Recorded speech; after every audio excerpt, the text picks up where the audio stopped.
কুমিল্লা ৪ আসনে বিএনপির প্রার্থী ছিলেন মঞ্জুরুল আহসান মুন্সী। খেলাপি ঋণ জটিলতায় তার মনোনয়ন বাতিল হয়ে যায়। তার মনোনয়ন বাতিল না হলে ওই আসনে এনসিপির প্রার্থী হাসনাত আব্দুল্লাহর জয় কঠিন হতো। তরুণ এনসিপি প্রার্থী হাসনাত আব্দুল্লাহ মনোনয়ন বাতিল হয়ে গেছে। আসনটি এখন উন্মুক্ত। সংসদে সংখ্যাগরিষ্ঠ দল হিসেবে বিএনপি এখন আসনটি নিজের করে নিতে পারে। যে মনোনয়ন জটিলতায় সংসদের একটি আসন হারিয়েছিল বিএনপি, ওই জটিলতাতেই সংসদের আরেকটি আসন পাওয়ার সম্ভাবনা তৈরি হয়েছে বিএনপির। ভারত কি সত্যি শেখ হাসিনাকে নিয়ে অবস্থান বদলাচ্ছে, নাকি এটা শুধু কূটনৈতিক ভাষার আড়ালে আরেকটি বড় রাজনৈতিক কৌশল? ঢাকার প্রত্যর্পণ অনুরোধ এবং দিল্লির পর্যালোচনা, এই দুই শব্দের মাঝেই কি লুকিয়ে আছে দক্ষিণ এশিয়ার ভবিষ্যৎ রাজনীতির নতুন মোড়? ভারত আসলে বাংলাদেশকে কি বার্তা দিয়েছে ফাইনালি শেখ হাসিনাকে ফিরিয়ে দেওয়ার ইস্যুতে? ভারত শেখ হাসিনাকে ফেরত দেবে না দেওয়ার কৌশল হিসেবেই তারা একটু নমনীয় ভাষা ব্যবহার করেছে, যেন বিএনপি সরকার এতে আঘাত না পায়। আঘাত না দিয়ে রাজনৈতিকভাবে ব্যাপারটাকে মোকাবেলা করা এবং বাংলাদেশের সঙ্গে সম্পর্কটা যতটা পারা যায় উন্নত করা। সম্পূর্ণভাবে একটা রাজনৈতিক ব্যাপার আছে, রাজনৈতিক পরিস্থিতির ব্যাপার আছে। বাংলাদেশের রাজনৈতিক পরিস্থিতি এবং রাজনৈতিক ব্যাপার কখন কিরকম আকার ধারণ করে সেটার উপরে ডিপেন্ড করবে শেখ হাসিনা কত তাড়াতাড়ি বাংলাদেশে ফিরে আসছে। যত তাড়াতাড়ি আওয়ামী লীগ সংগঠিত শক্তি দেখাতে পারবে বাংলাদেশে, তত তাড়াতাড়ি শেখ হাসিনা বাংলাদেশে ফিরে আসতে পারবে। সুপ্রিয় দর্শক, বাংলাদেশ টিভির নতুন একটি নিউজে আপনাদের সবাইকে স্বাগতম। দর্শক, বাংলাদেশের সাবেক প্রধানমন্ত্রী শেখ হাসিনাকে নিয়ে আজকের পুরো ভিডিওটি সাজানো হয়েছে, যার কিছুটা অংশবিশেষ আপনারা ইতিমধ্যে দেখে ফেলছেন। দেখে বুঝতে পারছেন আজকের ভিডিওটা কোন বিষয়ের ইঙ্গিত করতে চলেছে এবং কতটা গুরুত্বপূর্ণ হতে চলেছে। দর্শক, ভিডিওটিতে একটা লাইক দিয়ে চলুন ধারাবাহিকভাবে সম্পূর্ণ আলোচনাটি দেখে আসা যাক। তার আগে ছোট্ট একটি অনুরোধ দর্শক, এই চ্যানেলটিতে আপনি নতুন হয়ে থাকলে অবশ্যই চ্যানেলটি সাবস্ক্রাইব করে আমাদের পাশে থাকার অনুরোধ রইল। আর যারা ইতিমধ্যে সাবস্ক্রাইব করছেন তাদেরকে অসংখ্য ধন্যবাদ। নতুন কোনো গোপন জঙ্গি নেটওয়ার্ক, আর সেই নেটওয়ার্কে কি জড়িয়ে পড়ছে দেশেরই নিরাপত্তা বাহিনীর কিছু সদস্য?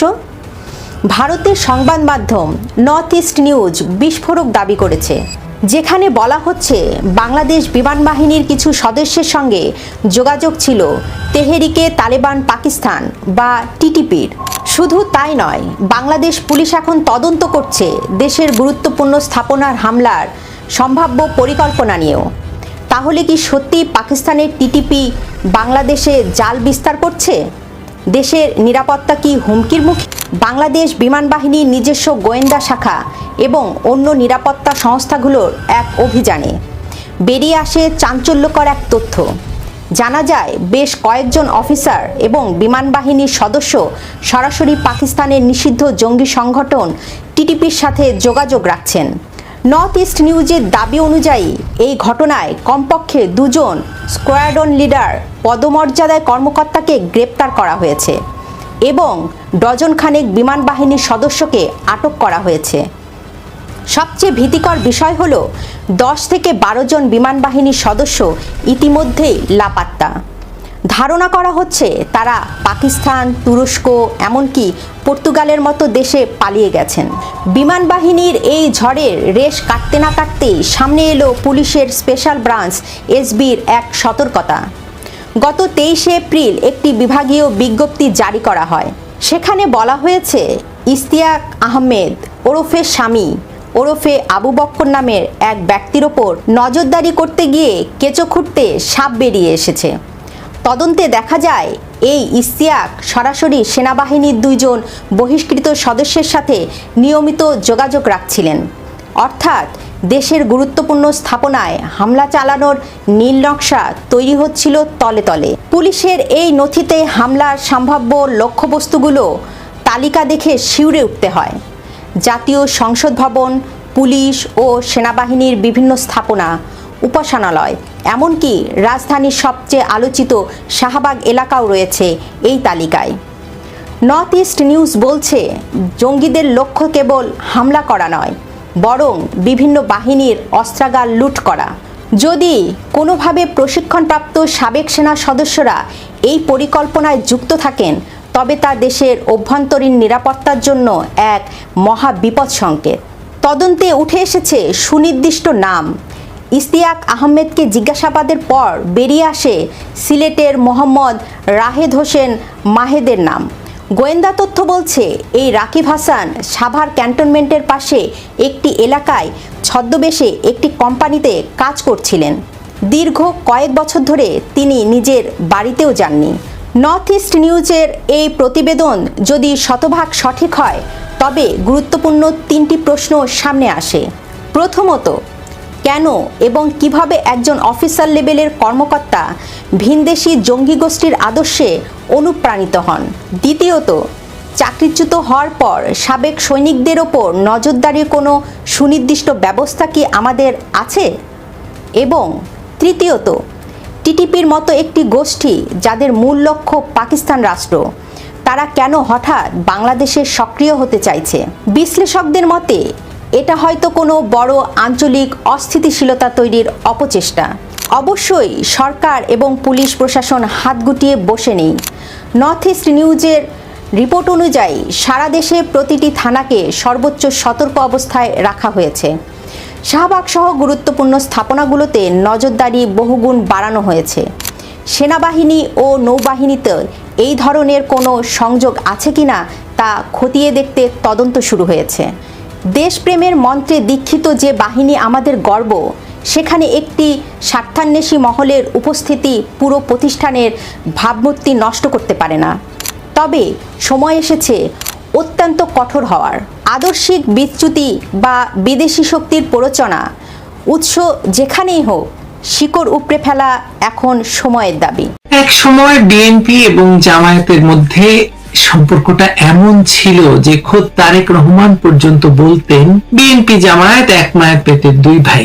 আওয়ামী লীগকে নিষিদ্ধ রেখে এবং নির্বাচনের বাইরে রেখে যখনই ধূর্ত ইউনূস নির্বাচন নামের মূলা ঝুলাতে শুরু করলেন, তখনই বিএনপি জামায়াত ভাই ভাই থেকে একে অপরের চরম এবং পরম শত্রু হয়ে উঠল।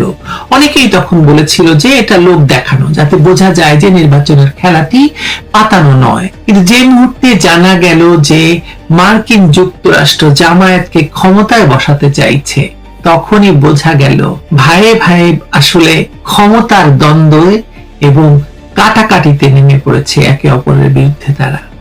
আর এরপরে তো নির্বাচনে কি হয়েছে সেটা আমাদের সকলেরই জানা। ইউনূস আমলে শিক্ষাঙ্গনের দখল ছিল শিবিরের হাতে, আর তারেকের আমলে দখল যাবে ছাত্র দলের হাতে। সেটাই তো স্বাভাবিক, তাই না?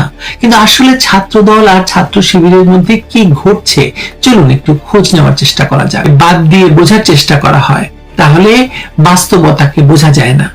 এই দেশের সবচেয়ে প্রাচীন নিয়মতান্ত্রিক, গণতান্ত্রিক এবং মুক্তিযুদ্ধের নেতৃত্ব দানকারী রাজনৈতিক শক্তি আওয়ামী লীগকে রাষ্ট্র এবং রাজনীতি থেকে বেআইনি ভাবে সরিয়ে দিয়ে যে ক্ষমতার ফাঁকা মাঠ তৈরি করা হয়েছে, ছাত্রদল ছাত্র শিবিরের সংঘর্ষ তারই স্বাভাবিক পরিণতি। কারণ আওয়ামী লীগ যখন মাঠে থাকে, তখন রাজনীতির কেন্দ্রবিন্দু থাকে জাতীয়তাবাদ, অসাম্প্রদায়িকতা, গণতন্ত্র, সামাজিক মানবিকতা এবং রাষ্ট্রের সাংবিধানিক ধারাবাহিকতা। আর আওয়ামী লীগকে নিষিদ্ধ বা দমন করলে রাজনীতির প্রতিযোগিতা নেমে আসে কেবল ক্ষমতা দখল, প্রতিষ্ঠান নিয়ন্ত্রণ, হল দখল, কমিটি বন্টন, চাঁদা, আধিপত্য আর রাষ্ট্রযন্ত্রের আশীর্বাদ কার দিকে, এই প্রশ্নে আজ ছাত্রদল এবং ছাত্র শিবিরের মারামারি সেই নীতিহীন ক্ষমতা লিপসারি উন্মুক্ত রূপ। ঢাকা বিশ্ববিদ্যালয়, চট্টগ্রাম সরকারি city college, Comilla polytechnic, Ishwardi সরকারি কলেজ, একটির পর একটি প্রতিষ্ঠানে যে সংঘর্ষ দেখা যাচ্ছে তার তাৎক্ষণিক উপলক্ষ ভিন্ন হতে পারে। কোথাও গুপ্ত শব্দ লেখা, কোথাও ভুয়া ফটোকার্ড, কোথাও সামাজিক যোগাযোগ মাধ্যমে কুরুচিপূর্ণ পোস্ট, কোথাও মিছিলের পর পাল্টা মিছিল। কিন্তু এগুলো কারণ নয়, অজুহাত। আসল বিষয় হচ্ছে ক্যাম্পাসের নিয়ন্ত্রণ। কে হলে থাকবে, কে সাংস্কৃতিক সংগঠন চালাবে, কে সাংবাদিক সমিতির উপর প্রভাব রাখবে, কে ডাকসু বা ছাত্র সংসদকে ব্যবহার করবে, কে সাধারণ শিক্ষার্থী ব্যানার দখল করবে, এই প্রশ্নে তারা এখন একে অপরের মুখোমুখি। যে জায়গাটিতে আগে আওয়ামী লীগ বিরোধিতার নামে উভয়ের এক ধরনের কৌশলগত ঐক্য ছিল, সেই জায়গাটি ক্ষমতা পরিবর্তনের পর ভেঙে পড়েছে। কারণ একসঙ্গে শত্রু মোকাবেলা করা সহজ, কিন্তু শত্রুকে সরিয়ে লুটের মাল ভাগ করা কঠিন। এখানে গুপ্ত সংগঠন বিতর্কটির ভেতরে বড় রাজনৈতিক সত্য আছে। বহু ক্যাম্পাসে 2024 পরবর্তী সময়ে শিবির প্রকাশ্যে না থেকে সাধারণ শিক্ষার্থীর ব্যানার হিসেবে দখল করেছিল। তারও আগে ছাত্রলীগ হিসেবে ছিল তারা। বিভিন্ন সামাজিক সাংস্কৃতিক সংগঠন এমনকি অন্য ছাত্র পরিচয়ের আড়ালে অবস্থান নিয়ে সাংগঠনিক বলয় গড়ে তোলে। এমন অভিযোগ দীর্ঘদিন ধরেই ছিল শিবিরের বিরুদ্ধে। ছাত্রদল এখন ক্ষমতার কাছাকাছি গিয়ে দেখছে যেসব ক্যাম্পাসকে তারা নিজেদের ভবিষ্যৎ ঘাঁটি মনে করছিল, সেখানে শিবির আগেই নীরব আধিপত্য কায়েম করে বসে আছে। ফলে ছাত্র দলের কাছে শিবির শুধু একটি প্রতিদ্বন্দ্বী সংগঠন নয়, বরং এক ধরনের আন্ডারগ্রাউন্ড সাংগঠনিক বাস্তবতা, যাকে দৃশ্যমান না করে সরানো যাচ্ছে না। অন্যদিকে শিবিরের দৃষ্টিতে ছাত্রদল হলো নতুন শাসক দলের ছাত্র সংগঠন, যারা প্রশাসনিক প্রশ্রয় নিয়ে, পুলিশ নিয়ে হল এবং ক্যাম্পাস পুনর্দখলের অভিযান শুরু করেছে। ফলে উভয় পক্ষই নিজেদেরকে ভিকটিম এবং অপর পক্ষকে আগ্রাসী হিসেবে তুলে ধরছে। বাস্তবে দুপক্ষই ক্যাম্পাসকে শিক্ষার জায়গা নয়, শক্তি প্রদর্শনের জায়গা হিসেবে দেখছে। শাহবাগ থানার ভেতরে হামলার ঘটনা বিশেষভাবে গুরুত্বপূর্ণ। একটি থানার ভেতরে পুলিশের উপস্থিতিতে ডাকসু সংশ্লিষ্ট নেতাদের মারধর, সাংবাদিকদের আহত হওয়া, এটি কেবল